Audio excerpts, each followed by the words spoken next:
অযোগ্য না হওয়া সত্ত্বেও 9 মাস ধরে বেতন না পাওয়ার অভিযোগে চাকরিহারা গ্রুপ সি গ্রুপ ডি কর্মীদের বিক্ষোভে উত্তপ্ত হলো সল্টলেক। চাকরি ফেরতের দাবিতে বিকাশ ভবনের সামনে বিক্ষোভ দেখায় চাকরিহারারা।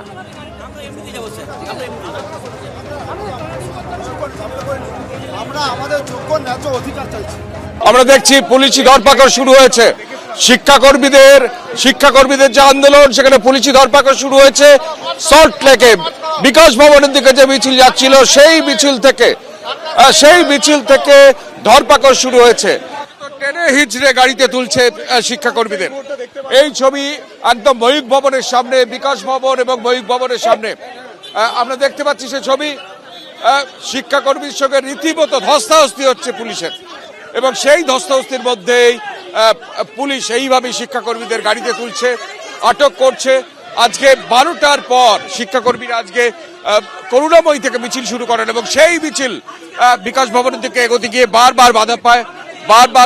আমরা দেখতে পাচ্ছি সেই ছবি। যোগ্য হয়েও আমরা বেতন পাচ্ছি না, সেই জিনিসটা আমাদের সমাধান করুক। পুলিশ আমাদেরকে তুলে নিয়ে যাচ্ছে, আমরা তো শান্তিপূর্ণভাবেই বসেছিলাম।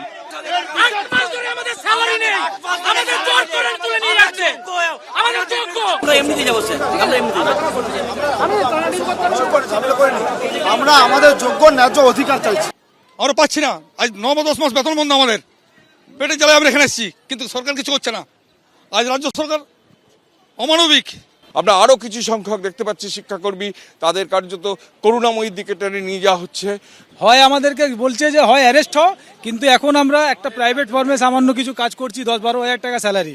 আজকে আমি অ্যারেস্ট হবো, 3-4 দিন সময় নষ্ট হবে, স্যালারি পাবো না, আমার বাচ্চা খেতে পাবে না। সেই কারণে ভয়ে আমি বিধাননগর ছেড়ে যাচ্ছি, কিন্তু আমি পেছনে সরছি না। এটা ভাববেন না যে আমরা পেছনে সরছি বলে আমরা হেরে যাচ্ছি।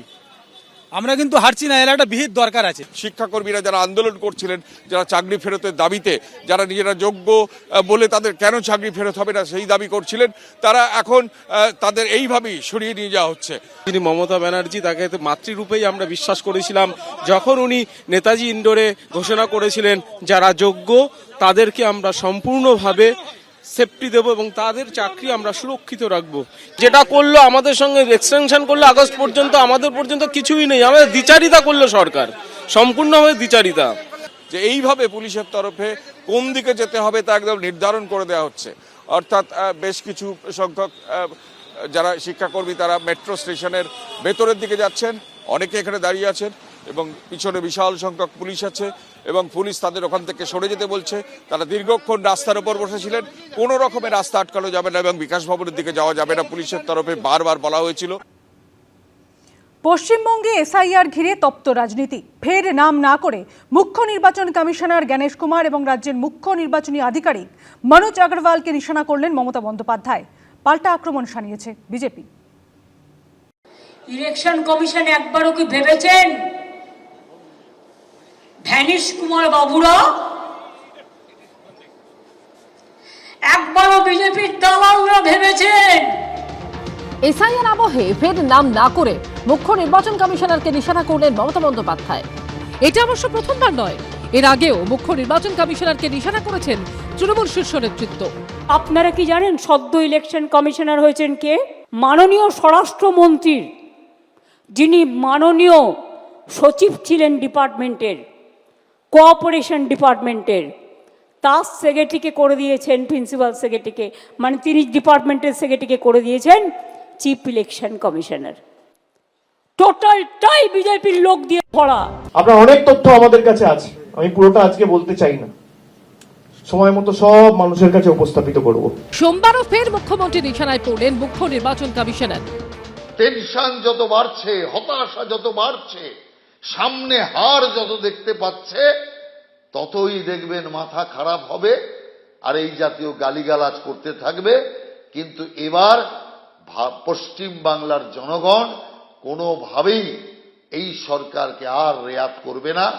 বাংলায় পরিবর্তন হবেই হবে, আর সেই পরিবর্তন তৃণমূলকে তাড়িয়ে বিজেপি ক্ষমতায় আসবে। মুখ্য নির্বাচন কমিশনারের পাশাপাশি নাম না করে রাজ্যের মুখ্য নির্বাচনী আধিকারিক মনোজ আগরওয়ালের বিরুদ্ধেও বিস্ফোরক অভিযোগ তুলেছেন তৃণমূল নেত্রী। আর এখানে যেটা বসে আছে সেটা তো বাড়ির থেকে টাকা ফেলেছিল, সিবিআই রেড করতে গেছিল, তখন সে দিল্লিতে কোনো দায়িত্ব ছিল। শুনেছি আমি, ওপর থেকে টাকা ফেলে দিয়েছিল। আর তার বিরুদ্ধে কম কেস আমার কাছেও নেই। তিনি ভয়ে অফিস শিফট করছেন, সেন্ট্রাল গভর্নমেন্ট অফিসে যাবে, স্টেট গভর্নমেন্টের পারমিশন ছাড়া, সব ইল্লিগাল, যাতে সাংবাদিকরা ধরতে না পারে, কোনো মানুষ কথা বলতে না পারে, ওনার যা যা করার উনি করতে পারেন, ইধার উধার করতে পারেন। এত টাকা কে খাবে? এই রকম অভিযোগ আপনি সিওর বিরুদ্ধে করে থাকেন, তাহলে আপনার সময়কার এটা অভিযোগ। আপনি জেনে শুনেও তখন তার বিরুদ্ধে কোনো ব্যবস্থা নেননি কেন? তার মানে ওর কাটমানি আপনি পেতেন। আজকে যখন তিনি আপনাদের এই চুরির বিরুদ্ধে যখন সত্যতার লড়াই লড়ছেন, তখন নানা রকম কলঙ্কে কলঙ্কায়িত করার চেষ্টা করছেন। বিধানসভা ভোট যত এগিয়ে আসছে দরজা ততই সপ্তমে উঠছে। আশাবুল হোসেন, বিটন চক্রবর্তী ও দীপক ঘোষের রিপোর্ট, এবিপি আনন্দ। সোমবারও দফায় দফায় সিইও দফতরের সামনে বিক্ষোভ দেখালেন তৃণমূলপন্থী বিএলওরা। ব্যারিকেড ভাঙার চেষ্টা করলেন বিক্ষোভকারী বিএলওরা, ব্যারিকেড উপড়ে ফেলার চেষ্টাও করলেন তারা। সোমবার এসআইআর নিয়ে মুখ্য নির্বাচনী আধিকারিককে নিশানা করেন মমতা বন্দ্যোপাধ্যায়। একই দিনে ফের মুখ্য নির্বাচনী আধিকারিকের দফতরের বাইরে বিক্ষোভ দেখালেন তৃণমূলপন্থী বিএলওরা। ব্যারিকেড ভাঙার চেষ্টা, ব্যারিকেড মাথায় তুলে নাচ, ব্যারিকেডের উপর উঠে বিক্ষোভ, ব্যারিকেড উপড়ে ফেলার চেষ্টা, রাস্তায় শুয়ে পড়ে প্রতিবাদ, কিছুই বাদ গেল না।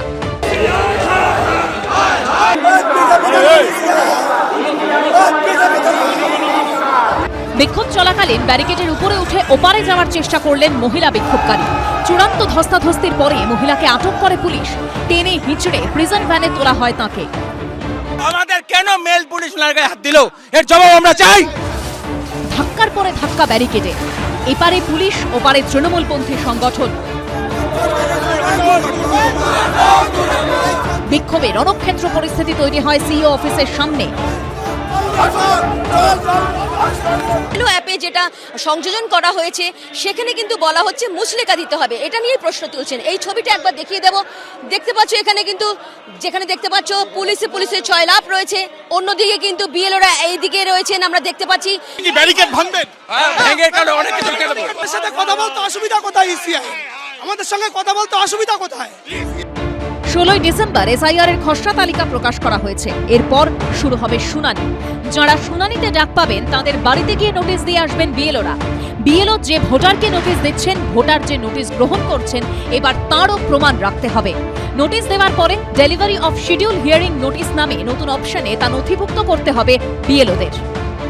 রসিদটাকে আপলোড করতে বলছে, তার মানে যেটা বিএলওদের বলা হয়েছে বা নির্দেশ দেওয়া হয়েছে, নোটিশটা সার্ভ করার পর তার কাছ থেকে স্বাক্ষর সম্বলিত একটি রিসিপ্ট বা রসিদ নেবেন এবং সেই রসিদটাকে ওই বিএলও অ্যাপের মাধ্যমে আপলোড করতে হবে। কারণ এটাও হতে পারে যে অনেক মানুষ নোটিশ পেয়েও অস্বীকার করতে পারেন, সেটা যাতে না করতে পারে এবং নিশ্চিতভাবে যে তার কাছে নোটিশটা পাঠিয়েছে, বা এটাও হতে পারে যে কোনো বিএলও ইচ্ছে করে নোটিশটা না দিয়ে তাকে হয়রানি করার কোনো কিছু করতে মতলব যদি থাকে, তাহলে সেটাও যাতে না করতে পারে। নির্বাচন কমিশন যদি আগে থেকে এগুলো সিদ্ধান্ত নিয়ে আগে থেকেই জানাতো বা আগে থেকেই বলে দিত পরিষ্কার করে, তাহলে অনেক ভালো হতো এবং সেরকম প্রস্তুতিও থাকতো। এই কারণে কিন্তু বিএলওরা হয়রানির শিকার হচ্ছে। সব মিলিয়ে এসআইআর ইস্যুতে সংঘাত চলছেই। রুমা পাল ও আবির দত্তর রিপোর্ট, এবিপি আনন্দ। এবিপি আনন্দ, এগিয়ে থাকে, এগিয়ে রাখে।